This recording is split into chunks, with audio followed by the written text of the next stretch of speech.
यो सरकारले एउटा मानिस मार्न 1 अर्ब खर्च गरेछ। नेपाली जनताको अभिमतद्वारा तपाईँ प्रधानमन्त्री हुनुभएको, तपाईलाई भारतले चाहिँ हटाउँछ। म मेरो देशको प्रधानमन्त्री मलाई भारतले हटाउन लाग्यो भने 2/3 नेपाली जनताको मत सम्प्रभु सम्पन्न छन्। अरे नेपाली जनता के बगरेको पसलमा बाँधेको बाख्राको दीर्घ जीवन जस्तो हो यो 2/3? अहिलेका पनि बिग हाउसेस भन्ने आम सञ्चार गृहहरू अस्ति बिना काममा चाइनाले भूमि अपहरण गरेको थियो, थिचोमिचो गरेको थियो भनेर लेख्यो। प्रचण्डजी पहिलोचोटि प्रधानमन्त्री हुँदाखेरि उहाँले तत्कालीन सेनापतिलाई हटाउने कुरा गर्नुभयो।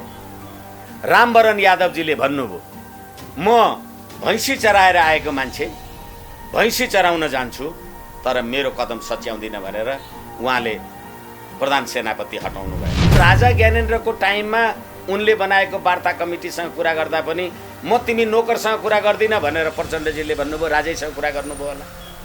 अनि त्यतिखेर त मालिक नारायण हिटीमा बस्थ्यो। यो व्यवस्था परिवर्तन गरेपछि त मालिक दिल्ली लग्नु भएको छ नि।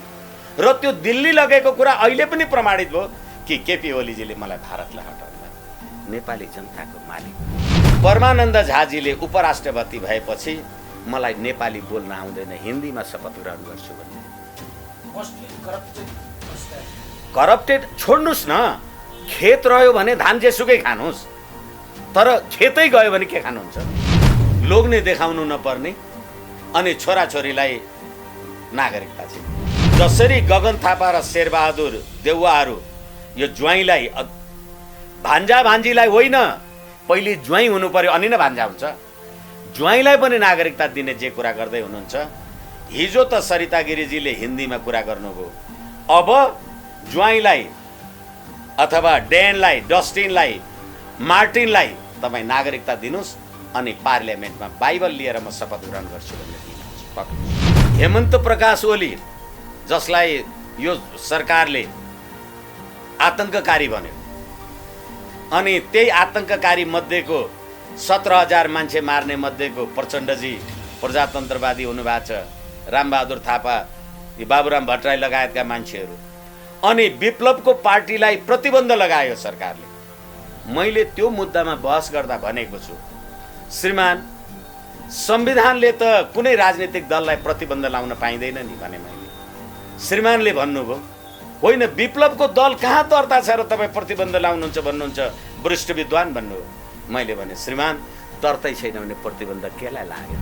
नेपाली सेना मरिराखेको छ अनि भारत यहाँ कोरोना पनि पठाइदिएको छ, लिपिया पनि पठाइदिएको छ, रोटी र बेटी पनि पठाइदिएको छ, नागरिकता पनि पठाइदिएको छ, सरिता गिरी पनि पठाइदिएका छ अनि त्यसको समर्थनमा जुलुस पनि आएको छ, काङ्ग्रेस पनि पछि लागेको छ।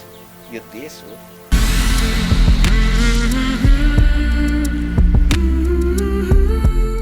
आजको कार्यक्रममा विष्णु भट्टराई सर, यहाँलाई हार्दिक स्वागत छ। हजुर धन्यवाद सर, अब पछिल्लो समय के भइरहेको छ भन्दा धेरै बुझ्नेलाई झन् कन्फ्युजन भयो क्या, देशमा के भइरहेको छ तपाईँलाई के जानकारी छ?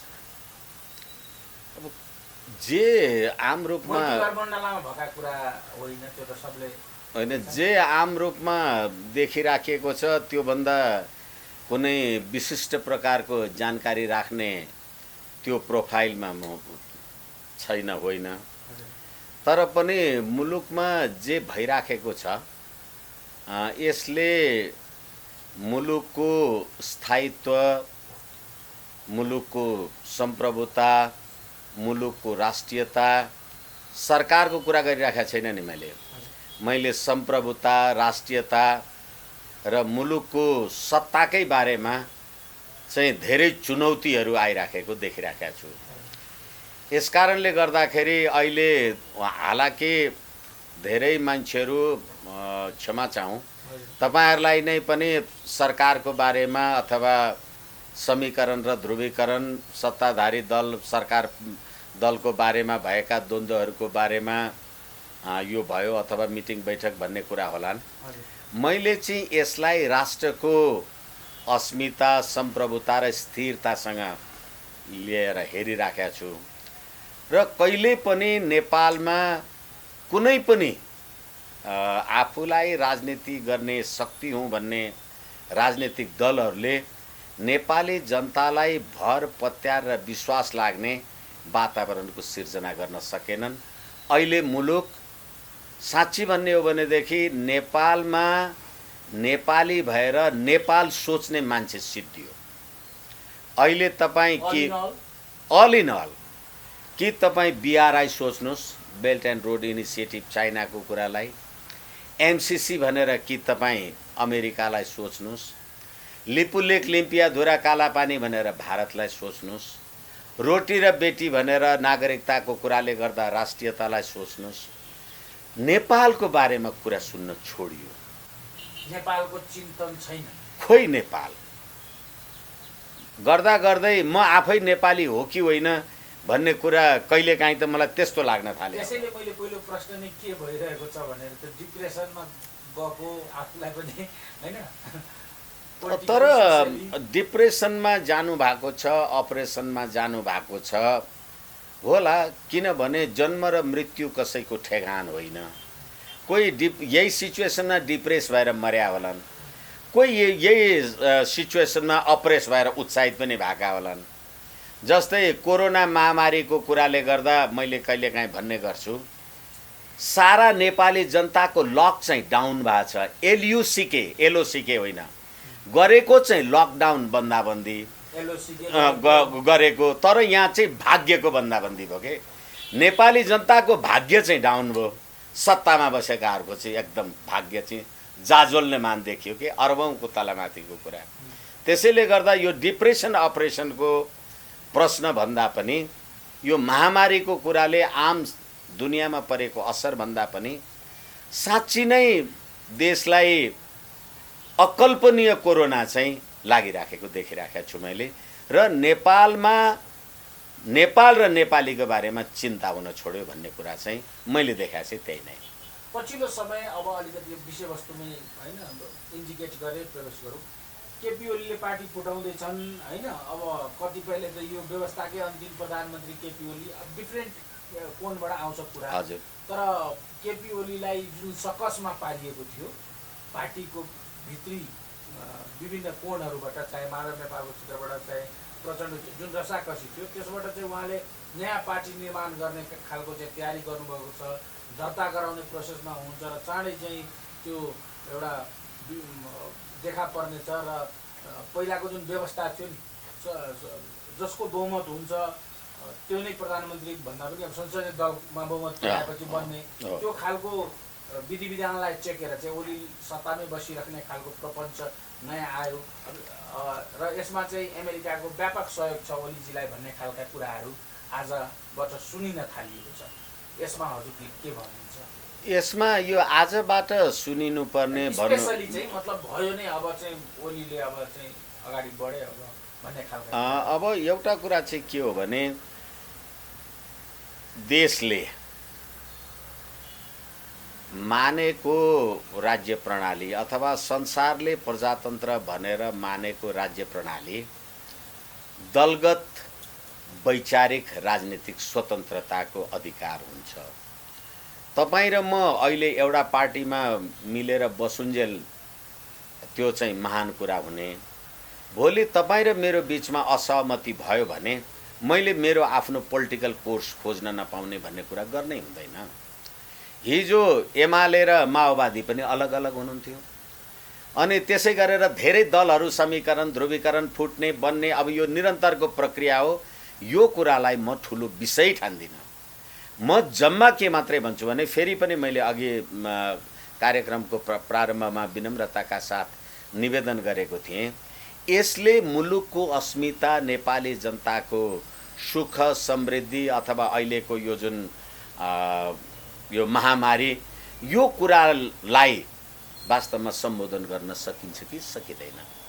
ओलीजीले नयाँ पार्टी खोल्नु होला, संसदीय दलमा बहुमत ल्याउनु होला, प्रचण्डजी माधव नेपालजीहरू अल्पमतमा पर्नु होला, त्यो कुराले सब्जेक्ट टु द केस म तपाईँलाई भन्दैछु अहिलेको कोरोना महामारीमा 10 अर्ब खर्च गरे भनेर यो सरकारले ल्याउँदाखेरि यो देशमा 10 जना मान्छे मर्याएर छन्।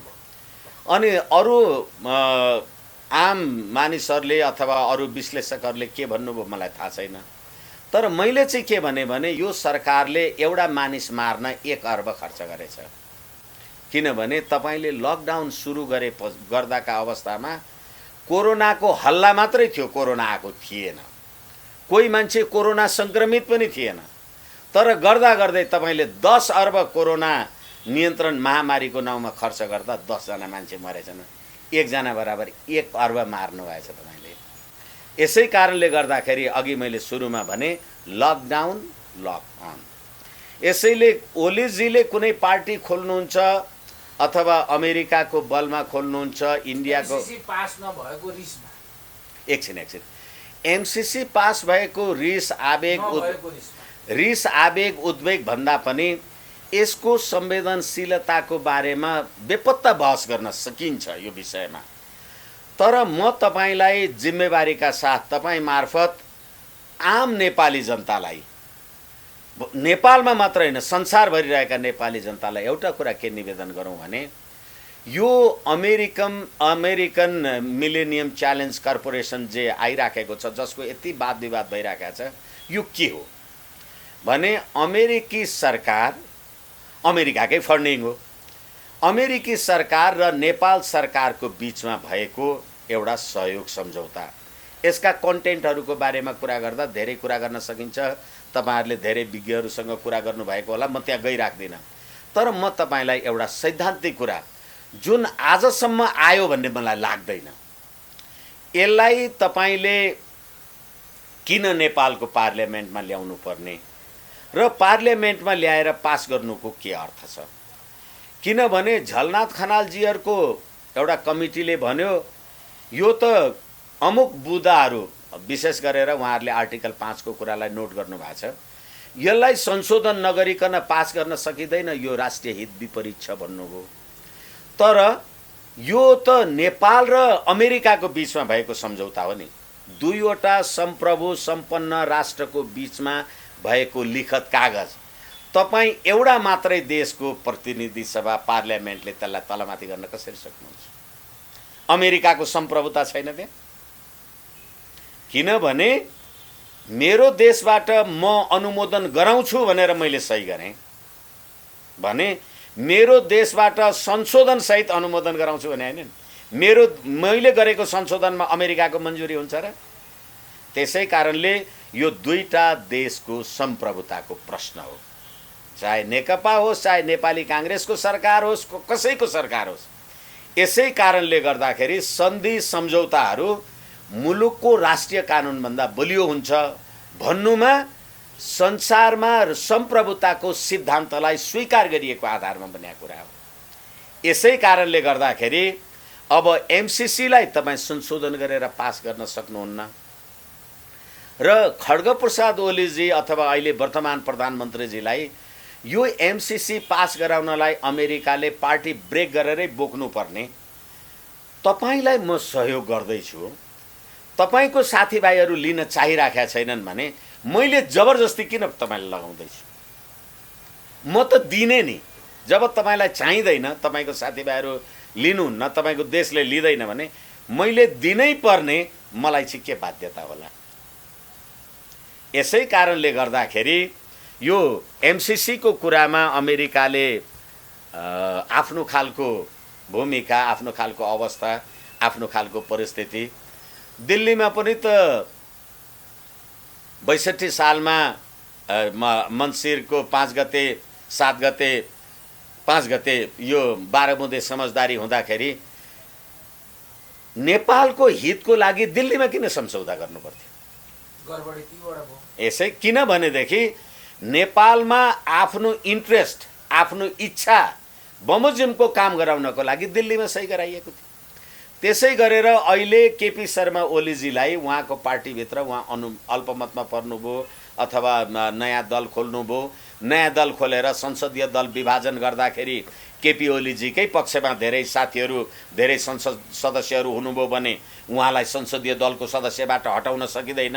उहाँले पार्टी ब्रेक गर्नुभयो भने 40-60 को गतिविधि, हाम्रो प्रतिनिधि सभा सदस्य निर्वाचन ऐन, राजनीतिक दल दर्ता सम्बन्धी ऐन, यी दुनियाँभर कुराहरू त छँदैछन्। तर यसमा अमेरिकाले बोकेर यो काम कारबाही गर्नु पर्यो भन्ने कुराको जे प्रश्न उठिराखेको छ, प्रधानमन्त्रीजीले त मलाई भारतले प्रधानमन्त्री पदबाट हटाउन खोजे पनि भन्नुभयो नि। यस मैले आम सञ्चारको मित्रहरूसँग कुरा गर्दा धेरैचोटि भनेको छु, हामी जुनसुकै जात थर वर्ग धर्म वर्ण सम्प्रदाय पेसा व्यवसायको मान्छे जोसुकै होलाौँ, हामी पहिले नेपाली हौँ। नेपाली जनताको राजकीय सत्ता र सम्प्रभु सत्ताको प्रयोग गर्नका लागि हामीले लाइनमा लागेर मत दिएका छौँ। नेपाली जनताको अभिमतद्वारा तपाईँ प्रधानमन्त्री हुनुभएको, तपाईँलाई भारतले चाहिँ हटाउँछ? संसद खरिद बिक्री गरेर जो पहिलादेखिको प्र्याक्टिस थियो त्यसमा डराउनु भयो हो। एकैछिन म फेरि पनि जिम्मेवारीका साथ तपाईँको आग्रहलाई आपत्ति गर्छु। नेपाली जनताको राजकीय सत्ता र सम्प्रभु सत्ता भनेर तपाईँले नेपालको शासन गर्ने सत्तामा पुग्नु भएको छ। नेपाली जनताले मत दिएका छन्। तपाईँलाई नेपाली जनताले परास्त गर्नुपर्ने होइन भने तपाईँलाई भारतले कसरी हटाउन सक्छ? भारतले हटाउन सक्यो भने यो राज्य व्यवस्था र प्रणाली तपाईँले ल्याउनु भएको रहेछ कि अर्कैले ल्याइदिएको रहेछ? प्रश्न यहाँ छ। यसै कारण मैले तपाईँलाई के भनेको भने पात्र उही, प्रवृत्ति उही, प्रणाली मात्रै बदल्नु भयो। पञ्चायतको टाइमदेखि सत्तामा बसेका मान्छेहरू अहिले गणतन्त्रको 14 वर्ष पुग्न लाग्दाखेरि पनि सत्तामा छन्। अनि तपाईँकै नेतृत्वमा तपाईँ पात्र, तपाईँकै नेतृत्वमा प्रवृत्ति तपाईँको त्यही हो, तपाईँकै नेतृत्वमा प्रणाली। तपाईँले निर्दलीय व्यवस्थामा राजासँग शपथ ग्रहण गरेर काम कारबाही गर्दा तपाईँले निर्दलीय व्यवस्थाको विरुद्धमा ढुङ्गा हाने हो। तपाईँ बहुदलीय व्यवस्था 47 सालको आन्दोलन भन्नुहोस् अथवा 36 सालको 37 सालको आन्दोलन भन्नुहोस्, त्यसमा पनि तपाईँले ढुङ्गा हान्नु भएको। 47 को संविधान उत्कृष्ट ल्याए भन्नुभयो, तपाईँले ढुङ्गा हाने हो। तर के भने पात्र र प्रवृत्ति फेरिएन अनि प्रणालीलाई दोष दिनु। यसै कारणले गर्दाखेरि अहिले सुरुमा तपाईँले राख्नु भएको कुरालाई जिम्मेवारीपूर्वक आपत्तिका साथ मैले किन रेस्पोन्स गरेँ भने यो प्रवृत्ति र प्रणाली, यो प्रवृत्ति र पात्र तपाईँले लिएर आउनु भएको थियो र प्रणाली अर्काले ल्याइदिएको थियो, त्यसैमा तपाईँ बग्नु भएको छ। तपाईँले त किन रोइस मङ्गलले आफ्नै ढङ्गले भन्नु एकछिन मैले भनेको होइन। मैले भनेको कुरा यदि होइन भने कसैले यो कुरालाई होइन भनेर प्रमाणित गरिदियोस् न। नभएदेखि म मेरो देशको प्रधानमन्त्री मलाई भारतले हटाउन लाग्यो भन्ने 2/3 नेपाली जनताको मत सम्प्रभु सम्पन्न छन्। अरे नेपाली जनता के बगरेको पसलमा बाँधेको बाख्राको दीर्घजीवन जस्तो हो यो 2/3? नेपाली जनताको सम्प्रभुता भनेको भारतले चाहेर प्रधानमन्त्री हटाउने र नहटाउने हो। म तपाईँलाई निवेदन गरौँ, प्रधानमन्त्रीजीले होइन कुन कुन दूतावासमा के कुरा गरेका छन्, कहाँ कहाँ होटलमा मिटिङ भएका छन् मलाई थाहा छ भन्दा तपाईँ हिजो प्रधानमन्त्री हुँदा पनि कुन कुन दूतावासले बोकेका थिए, कुन कुन होटलमा चिया खाएको थियो अनि न थाहा पाउनुभयो। नभएदेखि तपाईँ त्यसरी नआएको भए कसरी थाहा भयो? होइन, नेपाली जनताको राजकीय सत्ता र सम्प्रभु सत्ता 2/3 नेपाली जनताको मतबाट म निर्वाचन जितेर आएको मान्छे हुँ। त्यसकारण मलाई कुनै अर्को शक्तिले हल्लाउन सक्दैन भन्ने खोइ त्यो हिम्मत। यसकारणले गर्दा सुरुमा तपाईँले जे निवेदन गर्नु भइराखेको छ, यो देशका देशवासी तपाईँ हामी हाम्रै लागि चिन्ता गर्न छोडिसक्यौँ। हामी चीनको चिन्ता गर्छौँ, भारतको चिन्ता गर्छौँ, अमेरिकाको चिन्ता गर्छौँ, रोटी बेटीको चिन्ता गर्छौँ। यो दुर्भाग्य हो। तपाईँसँगको संवादमा महत्त्वपूर्ण शब्द मैले इन्डिकेट गर्नु पात्र र प्रवृत्तिको जो कुरा गर्नुभयो नि, वास्तवमा त्यो बदलिएको छ। पात्र बदलियो, पात्र नबदलिसकेपछि प्रवृत्ति पनि बदलिएन। अब हामी कुन एक्सिडेन्टमा फस्दैछौँ? फाइनल्ली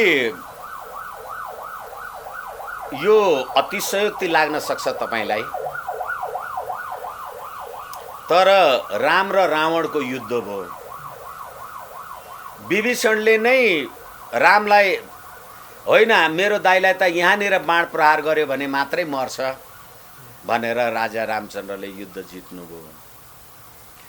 मैले प्रतिनिधि सभामा अङ्गीकृत यो देशका नागरिकहरूले संसदमा बोलेको कुरालाई ध्यान आकर्षण गरेको छु। त्यसै गरेर जन्मसिद्ध नागरिक सुजाता कोइरालाजीको कुरालाई पनि ध्यान आकर्षण गरेको छु। त्यसै गरेर पद्मा अर्याल, मैले पद्मा अर्याललाई अहिले किन जोडिराखेको छैन भने हालाकि धेर थोर भागीदार उहाँहरू पनि हुनु होला, तर के हो भनेदेखि यो देशको तपाईँ संप्रभु सत्तालाई सञ्चालन गर्ने संसदमा बसेको मानिस, तपाईँ यो देशको अखण्डता लिपुलेख लिम्पियाधुरा र कालापानीको विषयमा भारतलाई लिजमा दिए हुन्छ भन्नुहुन्छ। तपाईँ यो देशको संसद सदस्य भएर हिन्दीमा तपाईँ कुरा गर्ने कुरा गर्नुहुन्छ।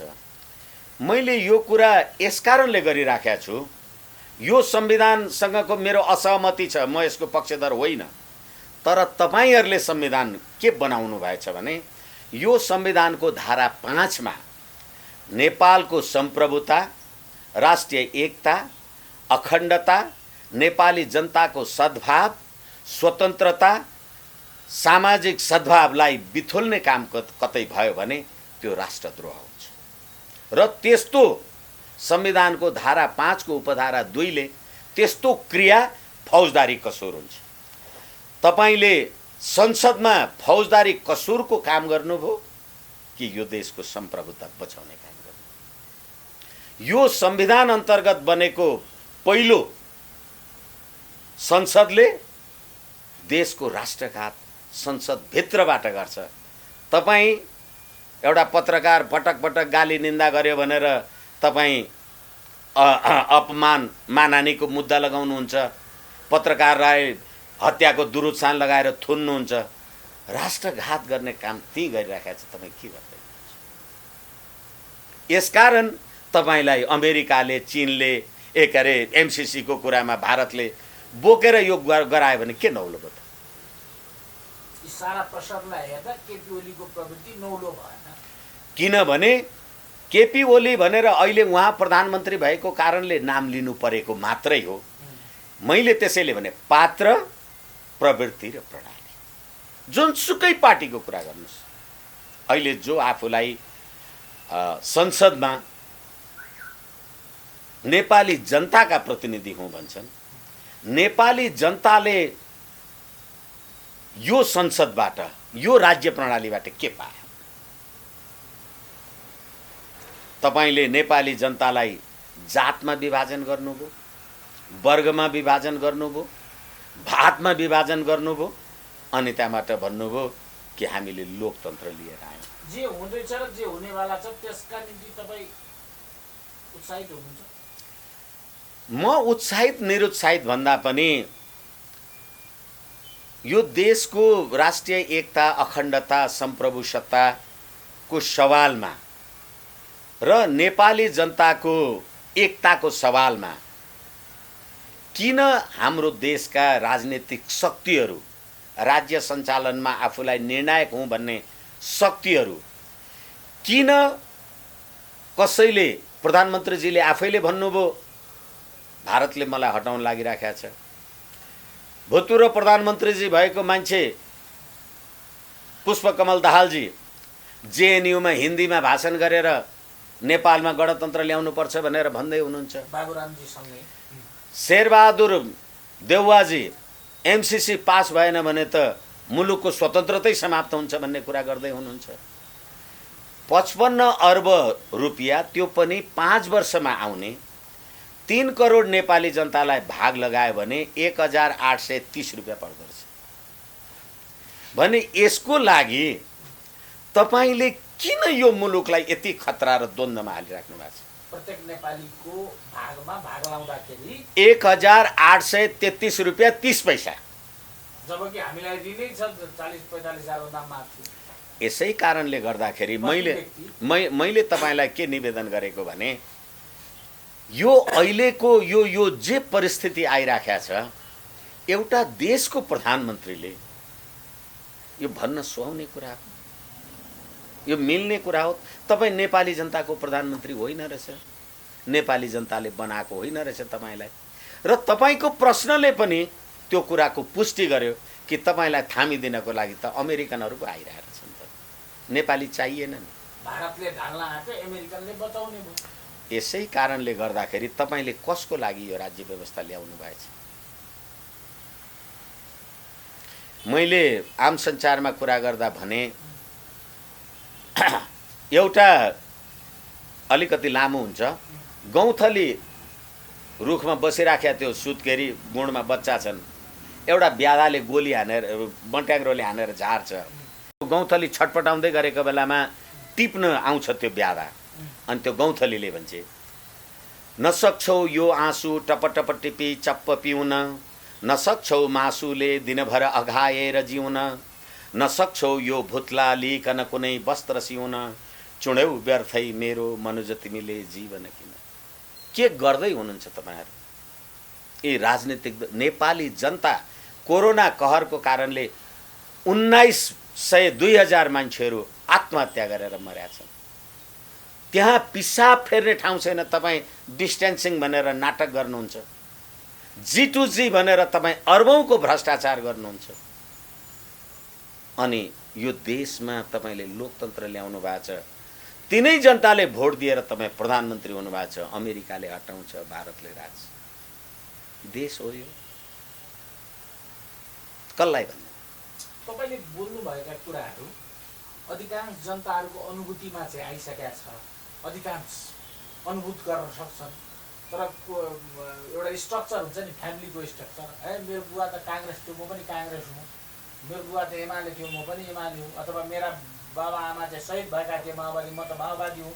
त्यो बेरियरले कता कता विद्रोह गर्नबाट जनतालाई रोकिरहेको छ। होइन होइन होइन, म तपाईँलाई फेरि पनि आदरपूर्वक निवेदन गरौँ, म पनि एउटा कुनै राजनीतिक पार्टीसँग सम्बद्ध होला।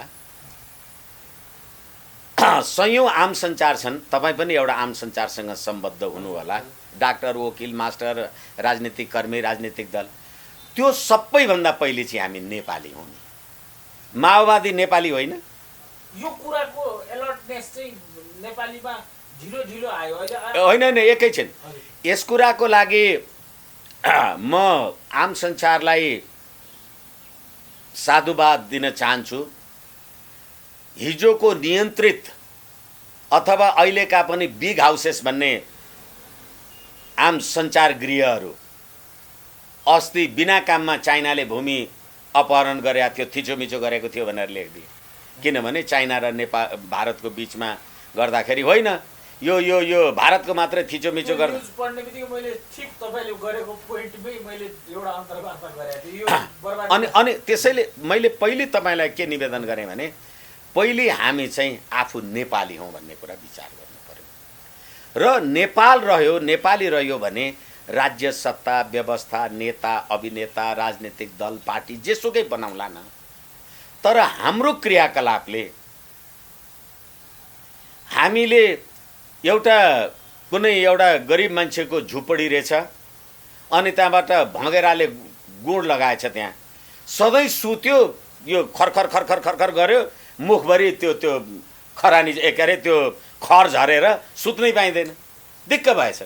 रिस उठेर अब गौँथली त खेद्नु पर्यो, माथि गुड लगाएछ, अनि सलाई लगाएर घरको छानामा आगो लगाएछ, अनि बाहिर निस्केर मादल बजाउँदो रहेछ।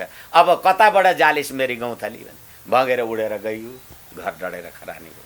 अहिले भँगेरा उड्दैछन्, कहिले इन्डिया एकछिन मित्र, अहिले कहिले इन्डियाले निकाल्न लाग्यो, कहिले अमेरिकाले थाम्न लाग्यो। होइन, कहिले त चाइनाको कुरा सी जिनपिङ र विद्यादेवी भण्डारीको बिचमा कुरा भयो।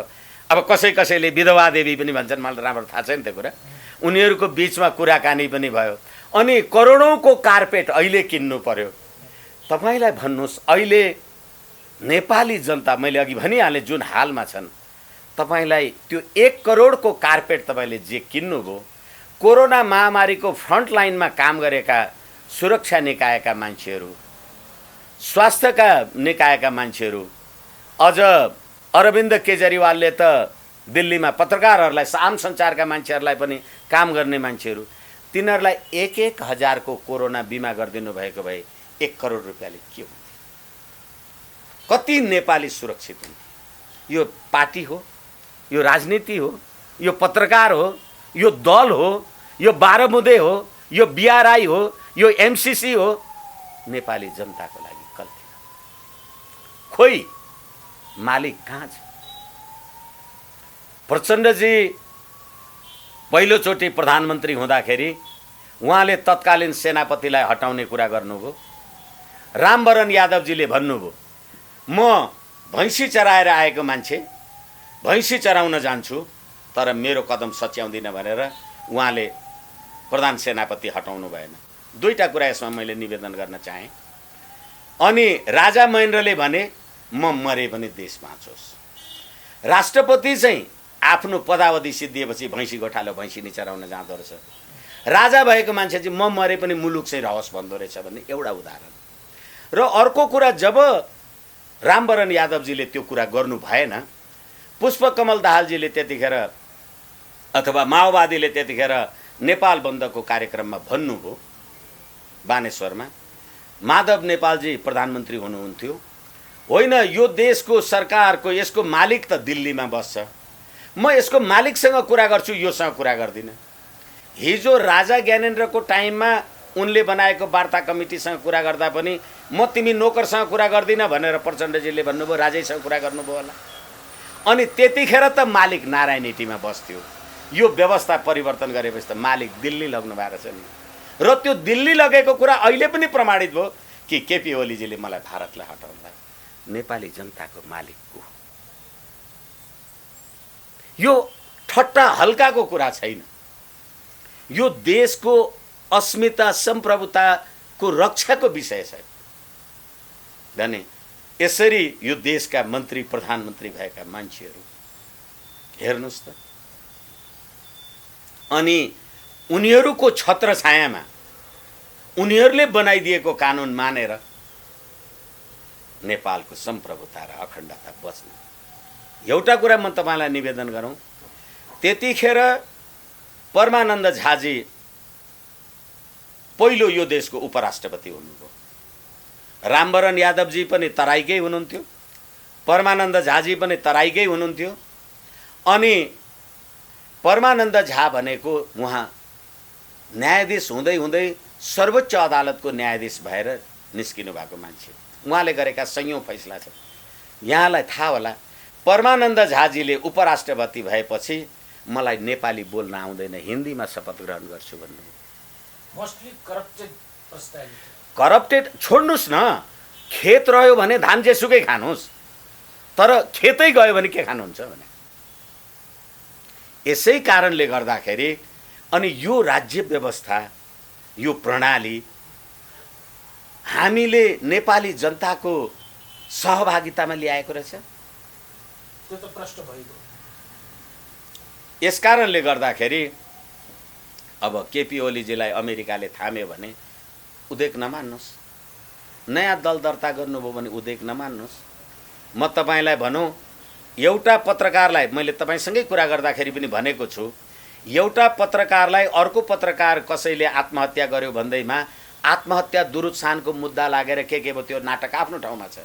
तर यही प्रधानमन्त्रीजीले अर्काको पार्टी फुटाउनका लागि अर्काको दलको संसद सदस्यलाई अपहरण गरेर ल्याउनु भयो, सरकारी वकिलकोमा मुद्दा दर्ता भयो, कारबाही के होइन, दुरुत्साहन। तपाईँ अपहरणको दुरुत्साहन गर्ने प्रधानमन्त्री। अनि यो पार्लियामेन्ट, यो संसद, यो राज्य व्यवस्था नेपाली जनताको राज्य व्यवस्था हो। यो मधेस इज नट नेपाल। कहिले सुन्नु भएको थियो? जब गणतन्त्र लिएर आउनुभयो त्यो पनि सुन्नु हो। अनि अहिले भर्जिन मदर लिभिङ टुगेदर मैले तपाईलाई पहिले पनि भनेको थिएँ। अनि तपाईले लोग्ने देखाउनु नपर्ने अनि छोराछोरीलाई नागरिकता चाहिँ दिने।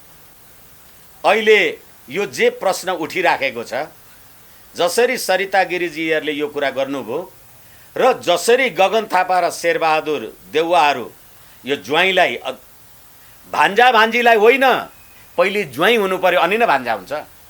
ज्वाइँलाई पनि नागरिकता दिने जे कुरा गर्दै हुनुहुन्छ।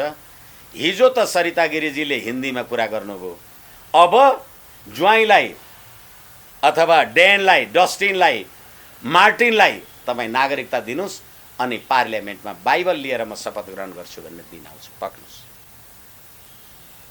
के गरे? कुन देशको, राष्ट्रको राष्ट्रिय आवश्यकताको विषय हो यो? यसले राष्ट्रिय एकता, अखण्डता बलियो हुन्छ।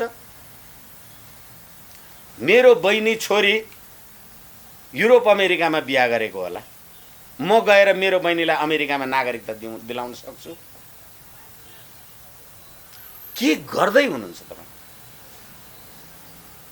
यसै कारण नेपालमा के भइराखेको छ, यी बजारमा आएका कुराहरू होइनन् भनेर सुरु गर्नु भएको थियो नि। यति कुराले गर्दाखेरि अब कसलाई के भन्ने भन्नुहोस्? सर अब यो त भन्नु होला कि सारा रामायण तपाईँलाई मैले पढाइसकेँ, अब फेरि होइन प्लिज एउटा जिज्ञासा हजुर भन्नु। अडियन्सलाई पनि एकदम चासोको विषय रहन्छ। हजुर, अब ओलीको सारा चिरफार गरिहाल्नुभयो, विद्यादेवी भण्डारलाई विधवा देवी भण्डारी पनि भन्नुभयो। उहाँलाई त कार्यकारी राष्ट्रपति बनाउने कोसिस गरिँदैछ नि।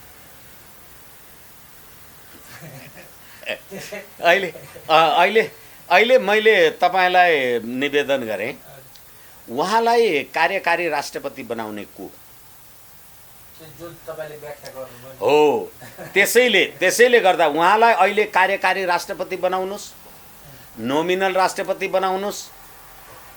केपी शर्मा ओलीजीलाई आफ्नै संसदीय दलबाट हटाउन लागे भनेर उहाँले पार्लियामेन्ट विघटन गर्नुहोस्। यो सम्पूर्ण कुरा गर्दाखेरि सुरुमा मैले तपाईँलाई जे निवेदन गरेँ, नेपाल र नेपाली जनताले चाहिँ के पाउँछ? उहाँ कार्यकारी राष्ट्रपति हुनुभयो, ओके फाइन, के पाउँछ? के कोरोनाबाट त्यो यो 1 करोडको त्यो कार्पेट उहाँले ल्याएर यता अरू केही गर्नुहुन्छ? जो प्रवृत्ति र पात्रको कुरा गर्नुहुन्छ त्यो अनुसारले पाउन त केही पनि पाउँदैन।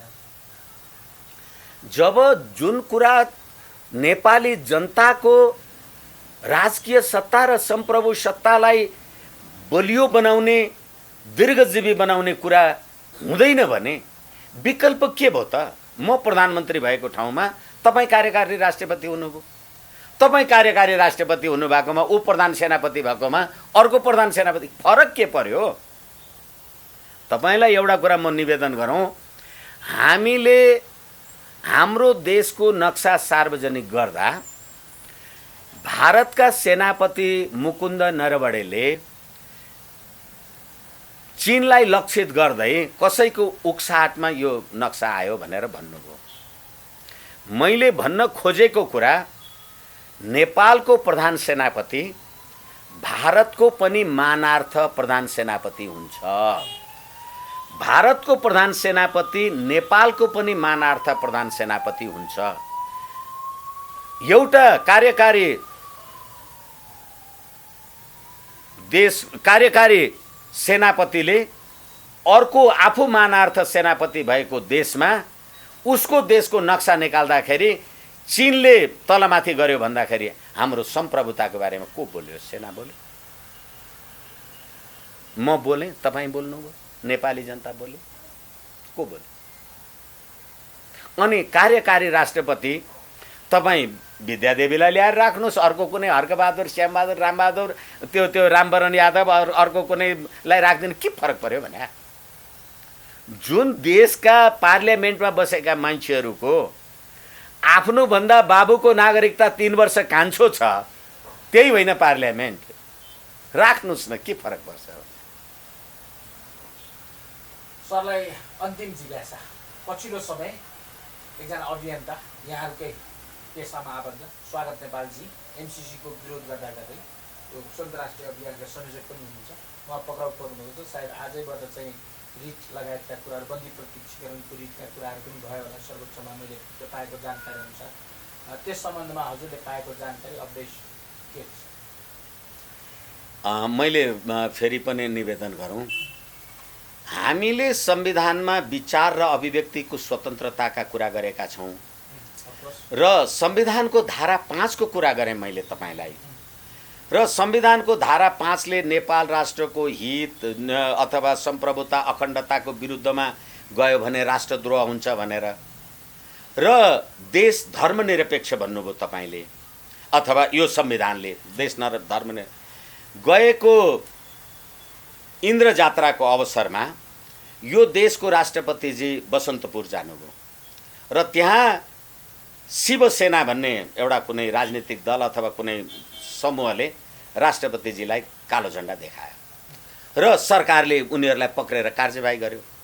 मै त्यो वकिल हुँ, सम्मान्य प्रधान न्यायाधीशज्यूको बेन्चमा मैले तिनीहरूको मुद्दामा बहस गर्दा भने, श्रीमान यो धर्मनिरपेक्ष देशको सम्मान्य राष्ट्रपतिज्यूले एउटा कुनै हिन्दूहरूको धार्मिक चाड इन्द्र जात्रामा जानु यो संविधानको विरोधी काम हो कि होइन, राष्ट्रद्रोह हो कि होइन?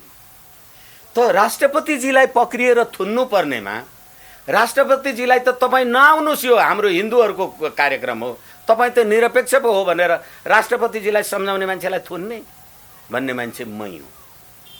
यसै कारण अहिले स्वागत नेपालजी लगायतका मान्छेहरूलाई जे थुन्नुभयो होला थुन्नु भएन होला, ठ्याक्कै त्यही हो, राष्ट्रद्रोह। संविधानको धारा 5 अनि एमसीसीले राष्ट्रद्रोह हुन्छ भन्दा तपाईँ चाहिँ अमेरिकासँग मिलेर भारतसँग मिलेर राष्ट्रद्रोह गर्न पाउने, उसले गर्नु हुँदैन भन्दा पक्रेर थुन्यो भने नयाँ के भयो, गरेकै हो। अनि रिट दिनुहुन्छ के भयो त भने, रिट दिएर के, किन भनेदेखि त्यो चरीका चुचाबाट निस्केको शब्द माधुरी उही यथार्थ सम्झन्छ कुन होला त्यो चरी। तपाईँ संसदको सार्वजनिक सुनवाईमा मान्य सदस्यहरूसँग म तपाईहरुलाई सहयोग समर्थन गर्छु भनेर संसदीय सुनवाई पास गरेर आउनु भएको होइन? साच्ची भन्ने हो भने संविधानको यो व्यवस्था बमोजिम संविधानको धारा 105 भन्ने लाग्छ मलाई, बमोजिम कुरा गर्ने हो भने नेपाल स्वतन्त्र न्यायपालिका त छ।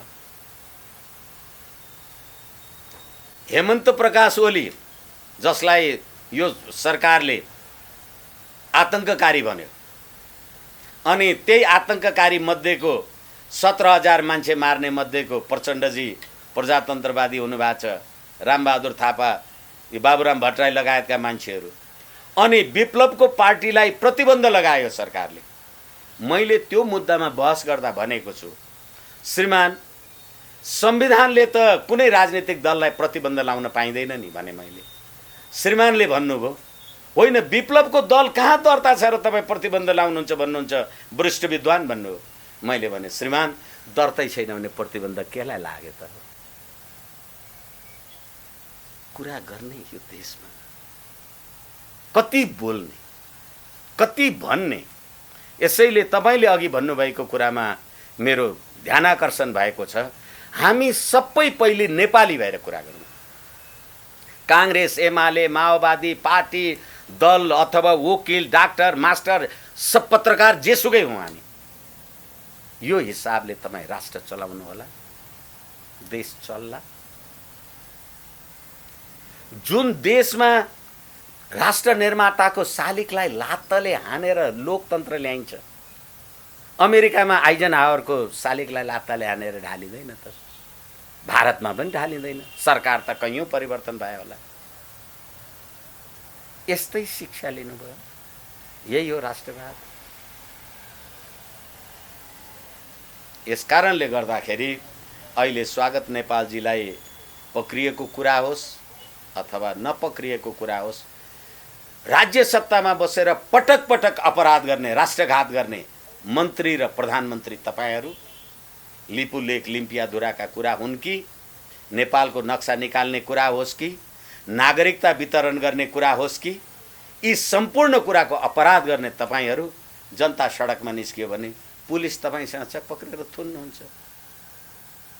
लद्दाखमा लडाईँ गरेर मेरो भाइ, मेरो छोरा, मेरो भतिजा नेपाली सेना मरिराखेको छ, अनि भारत यहाँ कोरोना पनि पठाइदिएको छ, लिपुलेक लिम्पियाधुरा पनि पठाइदिएको छ, रोटी र बेटी पनि पठाइदिएको छ, नागरिकता पनि पठाइदिएको छ, सरिता गिरी पनि पठाइदिएका छ, अनि त्यसको समर्थनमा जुलुस पनि आएको छ, काङ्ग्रेस पनि पछि लागेको छ। यो देश हो।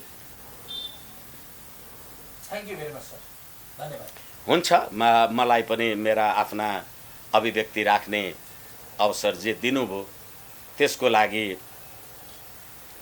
यस आम सञ्चारलाई मेरो अन्तर्हृदयदेखि हार्दिक, स्टार अनलाइन टिभीलाई हार्दिक, मेरो अन्तर्मनदेखि हार्दिक नमन प्रणाम। धन्यवाद। हस्, धन्यवाद।